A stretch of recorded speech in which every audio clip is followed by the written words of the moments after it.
क्या आपके साथ अक्सर ऐसा होता है कि रात में गहरी नींद के दौरान अचानक पिंडली या पैर की मांसपेशियों में तेज खिंचाव हो जाए और दर्द इतना ज़्यादा हो कि नींद खुल जाए? अगर हाँ, तो ये वीडियो आपके लिए बहुत ज़रूरी है।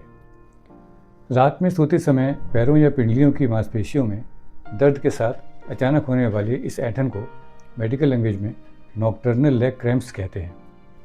बोलचाल की भाषा में इसे नस चढ़ना या बायटा आना कहते हैं। यह कोई गंभीर बीमारी नहीं है, लेकिन बार बार हो तो नींद को बहुत डिस्टर्ब कर देती है। ये समस्या किसी भी उम्र में हो सकती है, लेकिन विशेष रूप से 40 वर्ष से ऊपर के लोगों में ज़्यादा होती है। अब समझते हैं कि आखिर ये नस चढ़ने यानी क्रैम्प्स की शिकायत क्यों होती है। इसका एक कारण है दिन भर खड़े रहने, ज़्यादा चलने या मेहनत करने के कारण मांसपेशियों का थक जाना। दूसरे, शरीर में पोटेशियम, मैग्नीशियम, कैल्शियम या सोडियम की कमी होने पर भी मांसपेशियां अचानक ऐंठ सकती हैं। कुछ दवाओं से भी ये परेशानी हो सकती है।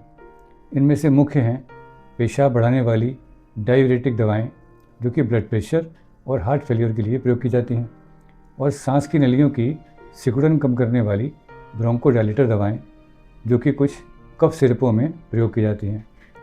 कुछ लोगों को तो इन्हेलर्स और नेबुलाइजर से भी क्रैम्प्स की परेशानी होती है। कभी कभी ब्लड प्रेशर की बीटा ब्लॉकर और कोलेस्ट्रॉल कम करने वाली स्टैटिन दवाओं से भी क्रैम्प्स हो सकते हैं।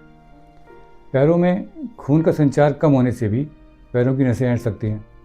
गर्भावस्था में वजन बढ़ने और हार्मोनल बदलाव के कारण क्रैम्प्स की परेशानी बढ़ सकती है।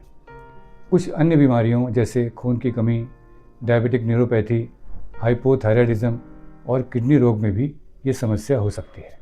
अब सवाल आता है कि नस चढ़ने पर तुरंत क्या करना चाहिए। अगर रात में पैरों में ऐंठन हो जाए तो परेशान ना हो। पैर को धीरे धीरे सीधा करें। पहले पैर को अपने सिर की ओर धीरे धीरे खींचें, और उसके बाद उससे अगर ठीक ना हो तो नीचे की ओर धीरे धीरे स्ट्रेच करें। स्ट्रेच करने के बाद फिर धीरे धीरे न्यूट्रल पोजीशन में लाएं। इससे ना ठीक हो तो बैठकर हल्के हाथ से पिंडली और पैरों की मालिश करें। फिर भी ठीक ना हो तो खड़े होकर धीरे धीरे पैरों पर वजन डालें या चलें। अक्सर इतना सब कुछ करने से कुछ ही मिनटों में मांसपेशी ढीली हो जाती है।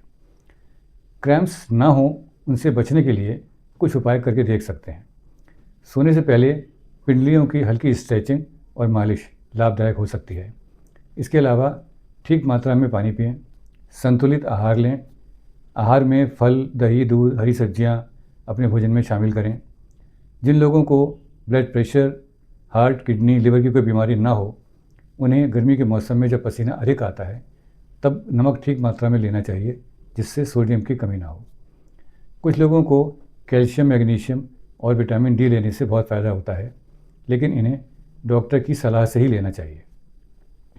कुछ छोटी छोटी बातों का और ध्यान रखें।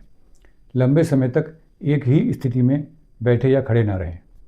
हर 1-2 घंटे में थोड़ी चहलकदमी करें। सही जूते पहनें। बहुत ऊंची हील या सख्त सोल वाले जूते चप्पल ना पहनें। आमतौर पर यह समस्या किसी गंभीर बीमारी के कारण से नहीं होती है, लेकिन अगर ऐंठन रोज़ रोज़ हो रही हो या बहुत ज़्यादा हो रही हो, साथ में सुन्नपन या झंझनाहट हो, या कोई नई दवा शुरू करने के बाद समस्या बढ़ गई हो, तो डॉक्टर को दिखा लेना चाहिए। अगर किसी दवा की वजह से ये परेशानी हो रही है तो डॉक्टर से सलाह लेकर दवा बदली भी जा सकती है। यदि खून की कमी या थायराइड के कारण क्रैम्प्स हो रहे हैं तो उनका इलाज करने से क्रैम्प्स में कमी आ जाती है।